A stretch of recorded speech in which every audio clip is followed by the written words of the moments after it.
In this video, I'll show you how to rename or shorten your Google Form link in the new Google Forms interface. First, open your Google Form and make sure it's published. You'll notice in the top right corner, there's a Published button. Click on it, and a window will appear with publishing options. From here, click Copy Responder Link. This is the link you can share with others to access your form. However, as you can see, the link is quite long and not very user-friendly.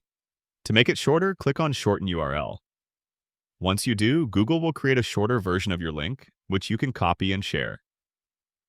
Now, if you want to take it one step further and actually customize or rename the link, Google Forms doesn't allow you to do that directly. Instead, you can use a third-party service like TinyURL or Bitly. Simply paste your Google Form link there and create a custom alias, for example, contact123. That way, your form link will be much easier to type, remember, and share.